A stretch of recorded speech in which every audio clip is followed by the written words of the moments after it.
Olá, sejam bem-vindos. Eu sou a Anete Moreira e apresento mais um DBO em Foco, um programa que leva até você as principais reportagens e artigos da versão impressa da revista. Valorizado nos anos 80, sal com ureia está de volta e retorna com força. Então vamos saber o porquê deste retorno e qual a importância da ureia como fonte de proteína. Sobre isso eu converso com o Ricardo Burghi, que é engenheiro agrônomo e mestre em nutrição animal e pastagem da Burghi Consultoria Agropecuária de Piracicaba. Seja bem-vindo, Burghi. Boa tarde, tudo bem, Anete? Tudo ótimo. Qual é o motivo, Ricardo, desta volta do sal com ureia? Bom, eu não diria que é exatamente uma volta, porque, na verdade, perdeu um pouco de uso com o advento e ampliação do uso do sal proteinado durante o período seco, né? Mas, nos últimos tempos, já desde o ano passado, a seca do ano passado, esse suplemento, o sal proteinado, especialmente pelo fato do milho e também o farelo de soja terem subido muito de preço, né? Ou outras fontes de energia e proteína, o proteinado se tornou mais caro, né, relativamente a anos anteriores. Então, o uso do sal proteinado para animais mais zerados, acima de 20 meses de idade, ele não tem um impacto tão grande como o uso do sal proteinado para bezerros, para gado mais novo, por exemplo, para bezerros desmamados, né? E de tal modo que a gente voltou, então, a não utilizar o sal proteinado, né, nessas categorias mais velhas, mais eradas, né, e ali a gente retornou para o velho e bom sal ureia, né. Lógico que o sal proteinado, mesmo para a categoria mais erada, dá um diferencial ainda de desempenho, né, mas com o diferencial de custo elevado, praticamente não compensa, né. E um bovino mais velho, ele tem uma demanda de proteína menor também, né? E ele já formou o seu arcabouço corporal, a sua caixa, né? Então, não é tão importante ter esse aporte regular de proteína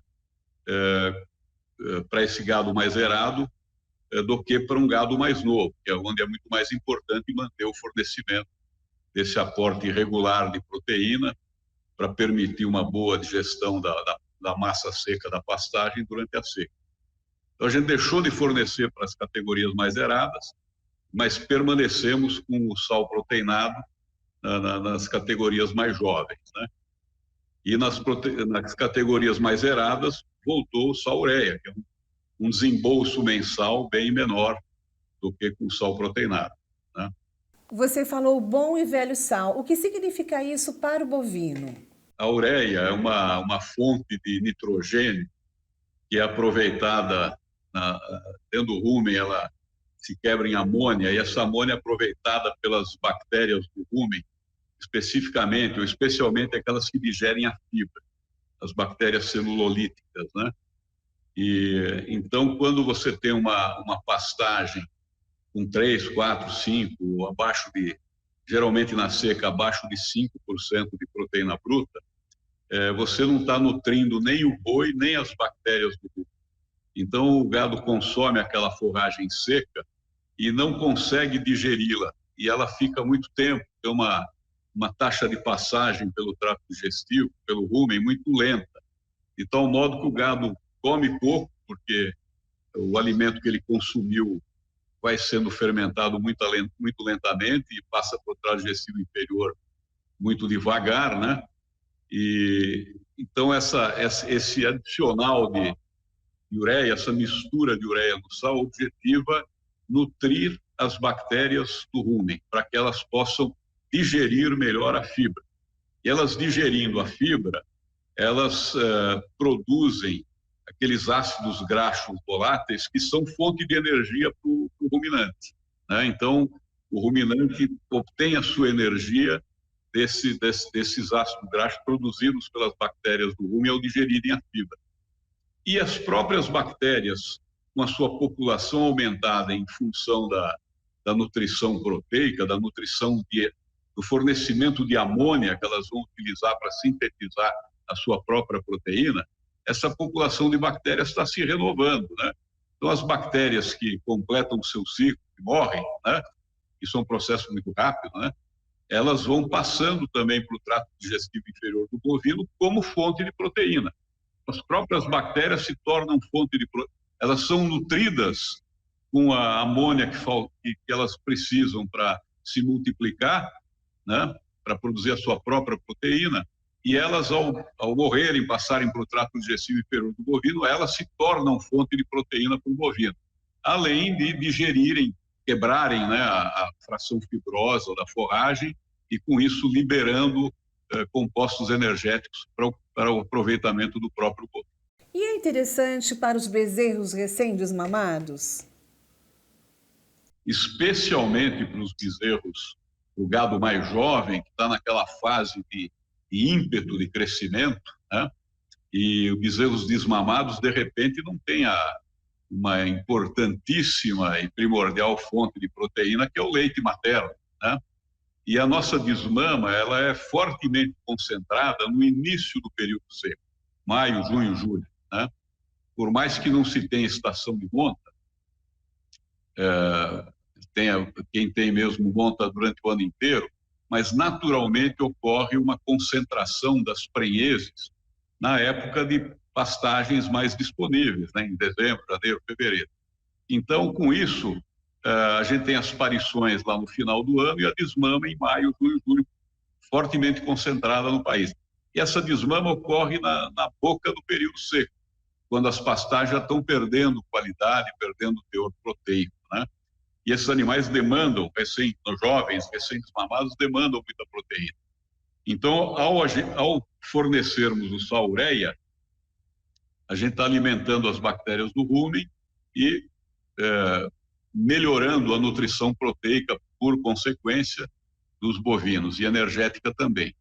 E com o gado jovem, o sal proteinado, a gente conceitua o sal proteinado como um sal ureia palatabilizado. Na verdade, é um sal ureia que tem uma proporção, misturado com uma proporção de aproximadamente 50% de milho moído e de uma fonte proteica, né? Somando 50% da mistura de grãos moídos ou farelo, né? E essa mistura palatabiliza o consumo desse produto, do sal proteinado. Normalmente a gente formula para um consumo de 1 grama até 2 gramas do produto por quilo de peso vivo do bovino, né?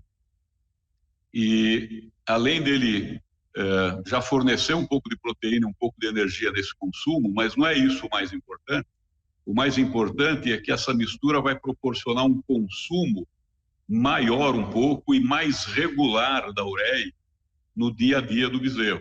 Porque só com sal ureia, sem ser palatabilizado com esses grãos, o consumo é um pouco errático, varia um pouco de um dia para o outro, né? Tem um efeito positivo, mas não tão positivo para bovinos em crescimento, jovens, né, que nós estamos tratando aí no caso de desmama, né, que é obtido por um consumo maior da própria ureia, irregular de um dia para o outro, né? Isso permite uma digestão da fibra consumida por esses bovinos mais constante, mais regular, uma nutrição melhor no decorrer do período seco. Agora, Burg, como é que fica em relação aos custos, né? A conta no final do mês para o pecuarista?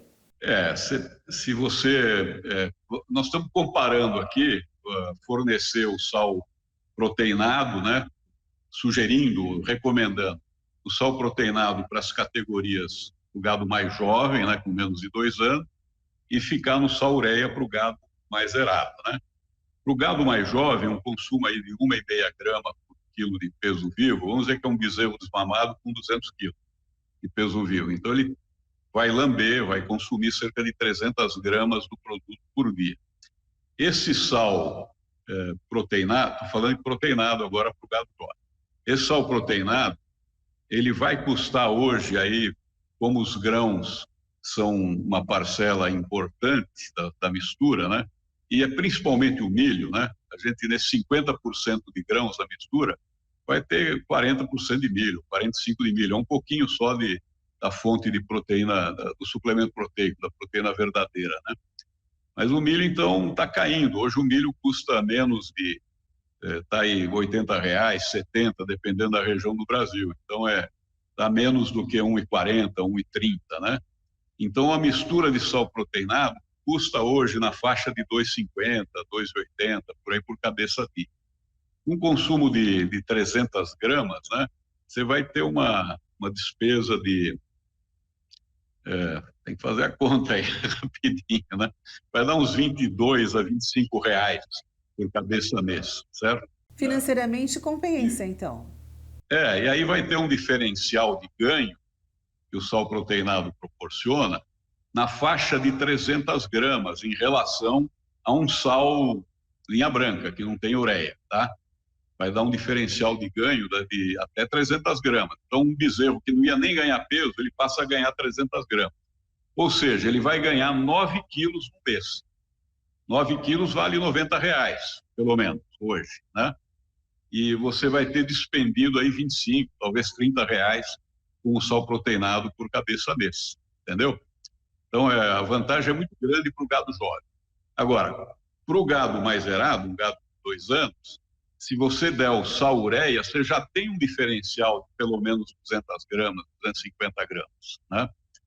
E dando o sal proteinado, você acrescenta mais 50 a 100 gramas no ganho. Então, não compensa esse diferencial pequeno, né? É melhor ficar só com o sal ureia mesmo, o gado mais zerado, até porque ele tem uma demanda de proteína muito mais baixa, porque ele já cresceu, né? Ele já formou o seu tamanho corporal dele, né? A sua caixa, né? Corporal. E então não tem um acréscimo muito grande em relação ao sal ureia, você fornecer o sal proteinado, especialmente quando subiu muito o preço, especialmente do milho, né? Que ainda está alto, se bem que está apontando um pouco de queda nos últimos dias. Agora, qual que é a idade ideal para ele receber o sal com ureia? O sal com ureia você pode dar para qualquer categoria durante a seca, né? Mas, por exemplo, vacas, gado em qualquer idade, acima de 2 anos de idade, acima de 20 meses, a gente trabalha com sal ureia, tá? E o sal proteinado, a gente acha muito importante fornecer para o gado jovem, para o gado em crescimento, né? Em relação ao desempenho, melhora o desempenho dele com o sal com ureia? Melhora, o sal com ureia pode proporcionar para o gado mais zerado, o gado mais velho, um diferencial de 200, 250 gramas de ganho, ou seja, se ia ganhar 100 gramas, ganha 350, se ia perder 100 gramas, ganha 150 durante o período seco, né? Isso o sal com ureia. E para o gado mais jovem, esse diferencial é menor. Por quê? Porque o sal ureia não consegue prover tanta proteína quanto a gente consegue com sal proteinado. E é uma categoria muito mais exigente em proteína. Então, para o gado mais jovem, não dá 200 gramas de diferencial, pode dar 100 gramas, 100 e poucas gramas de diferencial. Aí o sal proteinado proporciona 300 gramas de diferencial em relação ao sal linha branca, sal sem ureia, né? Então, vale a pena o sal ureia, pode ser usado para qualquer categoria, mas para o gado jovem é melhor fornecer o sal proteinado, especialmente para o gado jovem. Dizem que a ureia acaba com o pasto. Isso é verdade ou é mito? Não é a ureia que acaba com o pasto, é o gado consumindo mais, né? E digerindo melhor aquela fibra, forragem seca da pastagem, né? Ele vai... a pressão de pastejo, vamos dizer assim, é maior, o gado vai comer mais, né? E se você tem uma massa reservada, diferida para o período seco, insuficiente para atender esse consumo maior, você pode chegar lá em setembro, outubro, ainda antes das chuvas, e com os seus pastos totalmente consumidos, né? Então, existe esse conceito, não vou dar ureia porque a pastagem acaba mais rapidamente, né? Mas isso é um balanço que tem que ser muito bem administrado, né? Você poderia até não dar ureia para o gado mais zerado, para o gado mais velho, para a vacada solteira, né? Até solteira prenhe, ou para machos mais velhos, que você pode até conviver com uma condição de manutenção de peso durante a seca, ou até uma ligeira perda, porque depois, começando as chuvas, esse gado recupera e ele já está com o seu tamanho adulto desenvolvido, né? Ele simplesmente pode emagrecer e depois ele recupera, né? Engorda. Você pode ter perdas de desempenho na reprodução, vaca, se ela perder muito peso, né? Mas com o gado jovem, que está crescendo, se ele perder peso, você está comprometendo o tamanho final dele. Você vai ter um bovino menor, um tamanho corporal menor. Então, você está comprometendo o potencial de produtividade desse bovino, né? Então, com o gado jovem, não dá para transigir com a suplementação proteica durante o período seco. O gado mais zerado, você pode até, num ano que você está com uma condição difícil de disponibilidade de massa nas suas pastagens na seca, você pode até evitar fornecer o sal-ureia ou deixar para fornecer num período mais curto durante a seca, né? Isso tem que ser bem administrado, sem dúvida nenhuma. Qual é o segredo em relação às doses? Como é que se pode administrar melhor essas doses? Uma técnica, uma opção, seria trabalhar com diferentes níveis de inclusão de ureia no sal-ureia, né? A gente tem trabalhado tem misturas com 10%, 15%, e geralmente a gente usa para adaptação ao uso do sal-ureia, e trabalhamos até com 30% de ureia na mistura, né? No passado já trabalhamos até com um pouco mais, mas temos trabalhado com bastante tranquilidade e segurança com até 30%, desde que se tenha etapa de adaptação, né? Mas trabalhando com 10% de ureia, você está nutrindo menos as bactérias do rumen, então a sua digestão de fibra não é tão boa quanto com 30% de ureia. E com isso você pode preservar um pouco uma massa que você tem reservada na pastagem. Mas tem que entender que o seu desempenho do gado vai ser menor, porque potencialmente poderia ser fornecendo uma mistura com mais ureia, tá? E se faltar ureia? Se você estiver trabalhando com uma mistura com 10% ou até 15% de ureia,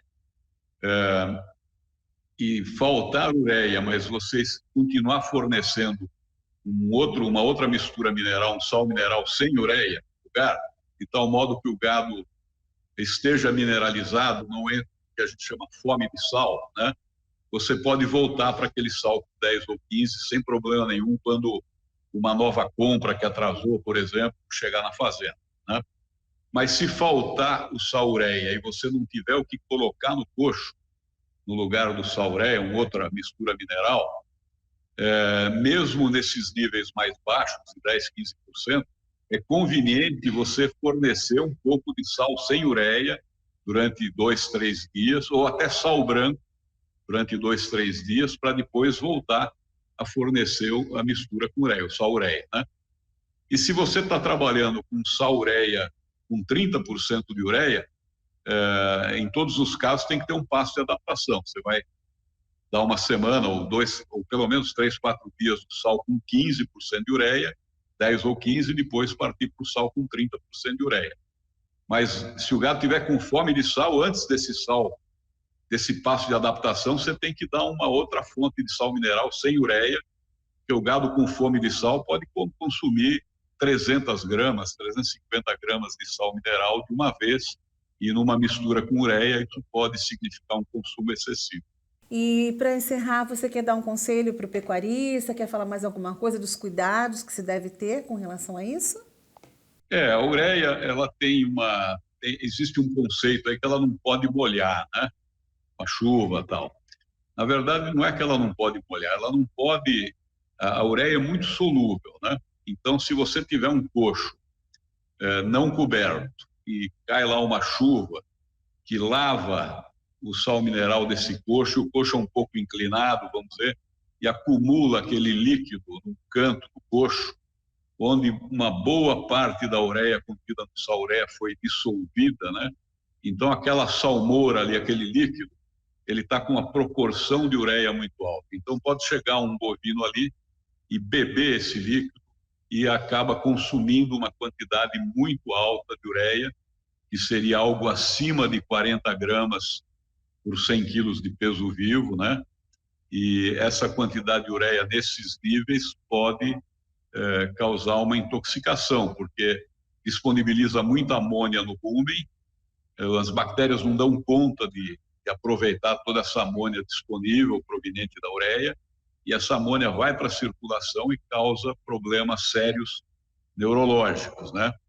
E o bovino pode morrer. Normalmente, assim, uma intoxicação capaz de causar a morte, ela geralmente causa a morte em 40 minutos, 1 hora no máximo. Se decorrer esse tempo, o bovino geralmente se recupera, né? Então, mas o importante é não permitir um consumo elevado de ureia num curto espaço de tempo. E uma água onde uma boa parte da ureia de uma mistura mineral do coxo se dissolveu nessa água e o gado beber é uma condição de risco. Então, a gente fura o coxo, né? Os coxos devem ter drenos, devem ser furados. Mesmo um coxo coberto tem o problema da chuva de vento, né? Então, isso tem que ser bem avaliado. E o coxo deve ser perfurado para, se no ponto que iria acumular água, ela escoar e levando essa ureia embora. Eu já vi um caso de intoxicação da água que escoou do coxo, mas ficou empoçada no pé do coxo, né? E o gado, uma vez, foi lá e bebeu essa água. Então, também isso tem que ser visto, né? Tem que escoar e escorrer para longe do coxo e não se acumular também no pé do coxo. Então, basicamente, é esse cuidado. É só evitar, né, que haja um consumo excessivo de ureia num curto espaço de tempo. A ureia no organismo animal é um produto natural. Ele mobiliza, numa condição de fome, né, e de baixa qualidade, o gado emagrece também porque ele tem um mecanismo de tentar preservar as bactérias no rumen. Então, ele mobiliza a própria musculatura, né? Ele perde musculatura, a sua proteína é quebrada, é deaminada, essa amônia circula na circulação sanguínea, chega no fígado, ali tem o ciclo da ureia, né? Ela é transformada em ureia e ela retorna ao rumen via saliva. Uma parte é perdida via urina, mas também uma parte retorna ao rumen via saliva, justamente para manter uma população mínima, atuante ainda, de bactérias no rumen digerindo a fibra que está sendo consumida. Então, é um produto, a gente imita a natureza, né? Em vez do animal consumir a própria carne para manter as bactérias no rumen, a gente nutre as bactérias através do sal ureico, do sal proteinado, através dos suplementos nitrogenados que a gente utiliza no período seco. Muito obrigada pelos esclarecimentos, foi um prazer recebê-lo aqui, viu? Pois não, eu que agradeço. Eu conversei aqui com o Ricardo Burghi, do Burghi Consultoria Agropecuária de Piracicaba. Chegamos ao final de mais um DBO em Foco. Lembramos que este conteúdo fica disponível no portal DBO e no nosso canal do YouTube. Obrigada pela audiência, eu fico por aqui. Até a próxima edição do DBO em Foco.